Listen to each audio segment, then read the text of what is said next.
Well, it's November 23rd, 1963. Three young men are about to be deployed to Southeast Asia in the early days of one of the 20th century's most controversial conflicts. Before that, they decide to hit the town one last time. And their experiences shape the musical that will take the stage next week at the Prairie Theatre Exchange.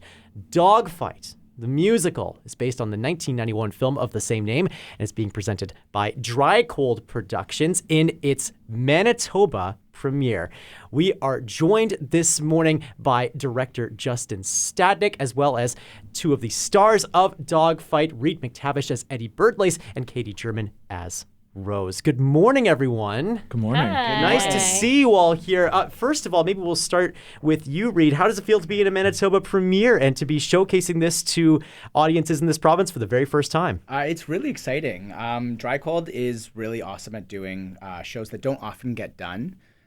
So it's always exciting to be a part of one of their shows, and especially to be part of one of their premieres. Eddie is a really exciting character that has kind of quite an arc, and I'm really excited to be portraying that journey. What about for you here, Katie? What's that like to be a part of this journey? Oh, it's great. I've been watching Dry Cold's theater shows for a long time. I think the first one I saw was Into the Woods in the early 2000s, and so getting to be on stage and do the same thing that I watched all these like really cool people do before it's like a really, it's an awesome experience and fun to be with all these cool people. Not only is Dogfight a Manitoba premiere, but it's also a directorial premiere, as I understand it, for you, Justin. How has this journey been for you so far? It's been fantastic. We've managed to get an amazing cast put together and creative team in studio today. We have Kelly Robinson, the music director, also here. Yes, of course. That we've stuck behind the piano for maybe a little treat later on. Mm-hmm. But I feel in very good hands with the people at Dry Cold, who like to give people their first opportunity, be it in professional production or in new roles. Yeah. So I'm thrilled to be making my directorial debut with Dogfight. So we mentioned that this musical is based on the 1991 film of the same name starring River Phoenix. How much temptation as you are building this show is there to then go back to that source material, which is a visual film? Not that it's like there's lots of other projects that are based on books or things that are not necessarily things that are recreated visually, but how hard is it to have the film as a source material and then have that sort of looming in the background as you create this on the stage at Prairie Theatre Exchange? Yeah, it's a great question. What's neat about it is that it can it can give you hints. So, when you look at a musical script that's so condensed, especially location-wise, and that you can't flip quickly back and forth in montage, you can reference it, and I watched it early on when Donna first reached out to me to direct Dogfight. I watched it just to get a sense of where the movie landed in comparison to the libretto of the musical, and it just kind of gives you hints as to what could have happened or what did happen off stage before we hit the next scene. And then I just kind of left it behind because none of our audience members will have, maybe not none, but most won't have most recently, just the night before, watched the movie. Totally. So it's nice to just build your own structure and your own story and make sure everybody's getting all the detail they need from that night when they're there watching us at PTE. For sure. Now, the term dogfight in the title has a couple of different meanings. There's one that's more closely associated with like conflict, if we think about what these three young men are heading off to do. But there's also another equally as cruel, it seems, meaning to the term dogfight. Reid, maybe you can tell us a bit about the title, and that maybe that sets up, without giving too much away, the plot of what audiences will see on the stage. Oh, I was hoping you wouldn't go to me for this one, but it makes sense you went to me. So with the Dogfight, it's basically this thing that the Marines do that's it's pretty awful, where the Marine with the ugliest date wins the pot of money. So this is actually something that is done and potentially currently still happens. Wow. In some places. That's pretty awful. But the characters kind of go in with this idea that they're untouchable, that the world is built for them, and that they're the heroes of the story. Yeah. And quite quickly, you start to realize that just because they're the protagonists of this story in a way, it doesn't make them good people. So we kind of get to go on the journey of Eddie realizing what they're doing is wrong and kind of having a change of character throughout this show. So you kind of you go through places of really not liking these characters, but then starting to kind of understand them, and also like just see the complexity of these people. It's not like, oh, there's good and bad and right and wrong. It's kind of like a lot of gray space. And all the guys in the play kind of take a different path too, which is kind of neat. Like they all participate, but then they all make choices that kind of take them off in different directions. And so it's really exciting to see kind of all the things that could happen. We also have like the nicest human beings in the room, so it's so bizarre to see them all say these like really, really terrible things, and then when we're done, we all just like hang out and hug or something. I don't know. I was going to ask this of the both of you, because even as you were speaking here, Reid, like the consternation that you feel about having to portray these things on the stage in all of their sort of ugliness is real. How do you navigate that as you are putting this together? There's a lot of work that goes into it, to recognizing that when I enter the room, I'm taking off my shoes as Reid McTavish, and I'm putting on the shoes of Eddie.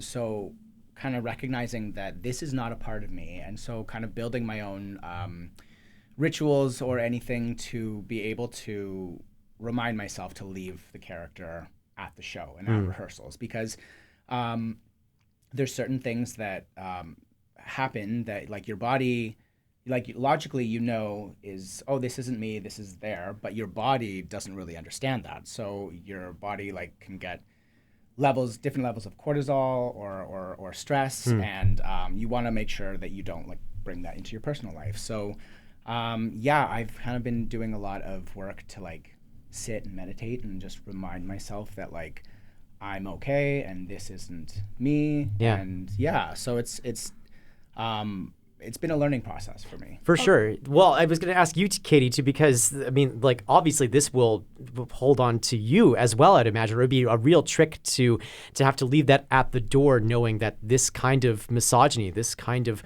awfulness is so prevalent still in our world today. How do you handle being sort of the subject of this sort of this ugliness in the show? How do you handle that? Yeah, well, I mean, like all the women in the show actually are participants of the Dogfight, which is really fascinating. So we all kind of have to take part in it. And Justin and Kelly and Sam and our stage management team, Zara and Sadie, have set up this like beautiful space where we can talk about things, and we check in with each other after and make sure that we're all kind of doing okay after. And we've had lots of conversations about like things that we can do to shake it off. And there's been days where people come in and we just say like, we're having a hard day today, or and so we're just trying to take it easy with ourselves and just remind ourselves that it is a story that we're telling, and it's not us being these peoples that we're playing characters, like Reid said. But I think that's one of the best parts about theater, is that we can explore these characters and these situations and these stories, but in a really nice, safe way, where people can also come and participate in this story and be a part of the story, but they don't have to do these awful things. They can see what we can do after witnessing what happens, and I think that's the best part about theater. Yeah, well, to be able to create that space to be able to explore these characters, something that it seems like you all have crafted very intentionally. And I would imagine, Justin, that sort of space that you would have to carve out, like that's maybe a bit more of a tall order than might normally happen for a directorial debut. But you're also, I mean, Winnipeg theater people will know that you've been around a number of ways in different capacities, most notably as an actor and a singer yourself. Yeah. What sort of experience have you brought into the room to be able to help to create this space so that the story of Dogfight and its subject matter can be safely explored? Well, I think one of the large advantages of being a performer who is adding and budding director is that I've been in a lot of different rooms led by different people. And so I'm able to pick and choose from the best of the best that I've worked with and seen from sitting back with not being in charge. I'm able to watch what works and what doesn't and take that to try and bring that into a room. So it was all a test since this was my first one, but it was very important, first and foremost, for Kelly, Sam, the choreographer, and I to build, to find the most talented people to be in the room and create this story. But a very close second, if not tied for first, was to find kind, compassionate, empathetic people who would build a room that was accessible to everyone in whatever stage they came into the room at that day. Sure. Because it's very easy to turn a creative process sour because you're trying to discover things and you're making yourself vulnerable, and therefore all walls are down, all blocks are down, and if someone even jokingly pokes fun at that, then it's easy to shut it all down and stop being creative. So it's very purposeful, everything we do, and it started from casting, and I don't really have to work hard at it at all day to day because of the people we've put in the room, and that is a fantastic feeling because there are definitely rooms that aren't like that. Yes. That's sour and the tension grows, and then all of a sudden you're having to be creative outside of that and having to really work hard to build relationships, but these relationships seem to be happening pretty organically, for lack of a better term that's sometimes overused in theater. But the natural instinct for people to care for each other is great. And if anything, my job is to try and make people care for each other less when we're actually in the scene work, right? And I had a great experience just recently doing Waitress at the Royal Manitoba Theatre Centre, playing just a horrible person. And so I'm fresh off of that with that take and with my experiences from that, which I'm able to bring in the room and kind of help other people access that. Absolutely. Another part of that sort of chemistry that has to be taken into account is, of course, the music. Katie, how would you describe the music of this show for somebody who is about to experience it? Oh my goodness. Intricate, really challenging. Beautiful when it's all put together. It's like a puzzle with like a million different pieces, and then you slot them all together, and it makes this like gorgeous like picture or tapestry. It was one of the like first bigger ones for Pasek and Paul, and I feel like this one tends to be my favorite. Just the way that things are crafted and the way that they've woven like a lot of themes throughout the entire show. Like you hear a theme at the beginning for a person, and then it comes back later through different songs. And Kelly, our music director, has been really good with identifying these so that we can sort of lock into them and hone into them when we need to. Sure. But even yesterday when we were practicing, everyone was kind of practicing their different pieces in this one song, and they tell their own stories in this one song, and it was so fascinating to hear everything individually, and then when it gets slot together, and then it creates this like company of sound, and it was pretty incredible to hear. There's a very interesting sort of juxtaposition that I'm sensing here between the sort of intricacy and the and the layers between all of these musical elements, but also there is this like, I mean, thuggishness is maybe the wrong word, but there is this sort of like there is this sort of like brutish energy that exists amongst certainly these three Marines that are about to be shipped off. How do you balance that, Reid, as you're approaching all of the elements of your character, the singing as well as the acting and sharing of this character and the reprehensible sort of things that he has to say and experience?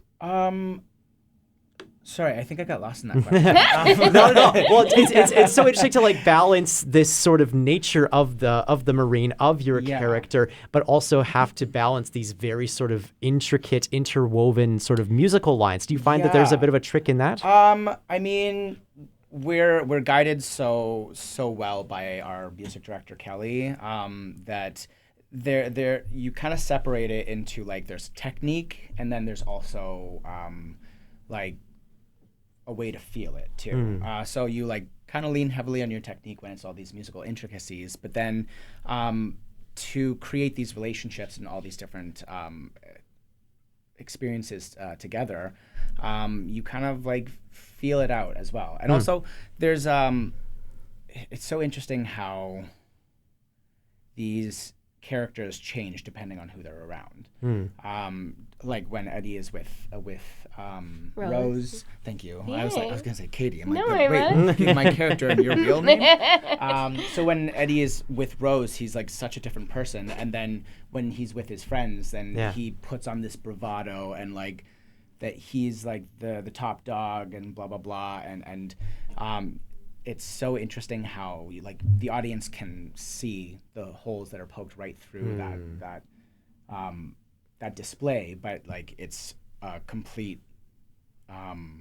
disguise for his friends that he lives in. Pasek and Paul have kind of written the play like that too. Like the music is this wonderful, beautiful disguise of all of this like gorgeous stuff put together, and then you see the scene work and you hear the story and you're like, this story actually isn't beautiful. There are beautiful elements in it and there are moments of beauty in it, but the things that are being sung sound so wonderful, but when you actually hear the text or when you actually see the scene work, you realize how like atrocious some of these things are. And so I think that's really fascinating too as an audience member to hear this and be like, oh, this is so good, and then you remember what they're saying and you're like, wait a minute, this is not good. Which is it's telling of the era too, right? It's the, you know, the date you said right at the beginning. It's the day before the JFK was assassinated, and it was like the height of American ignorance and untouchable, and this sense that they were going to go over and teach these people how to fight, and then they were going to come back heroes a couple months later. That was the idea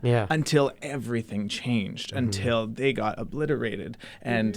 And so they were, you know, in the Letterman jackets, and they're speaking with such poise, and yet the language they're using at least should be disgusting to our ear. And if you come to the show and don't think so, you have a lot of stuff to think about. That's right. Or the person sitting beside you has a lot of stuff to teach you. But so it was like they were the ones that were popular. They were and yet they're using all these derogatory, misogynistic terms, and the music just feeds into that. The music and the language sounds so elegant, and yet the stuff they're doing is so disgusting. But that was, you know, a sign of the times, until, you know, Eddie at the end of the show comes back and the world has changed. The world, as the country that he knew, has changed, and people look at him different and don't like the people who were in the military or in the Marines anymore. A product of the time, certainly, but as we've been alluding to, this is still very much commonplace in 2025. What do you think that this show says to audiences here in Manitoba in this time, for a couple of different reasons? For one thing, misogyny is still obviously very much prevalent and something that needs to be addressed as a society, but also we have this now image in Canada, this sort of altered image of a former sort of friend that has become a little bit tainted over the last few months. How do you balance telling a story like this that is sort of, like, as you said, sort of hyper-American, set in this moment right before the assassination of JFK, right at the outset where Vietnam is about to become this huge, huge thing? How do you explore that story, that American story, through the lens that we here in Manitoba see America now?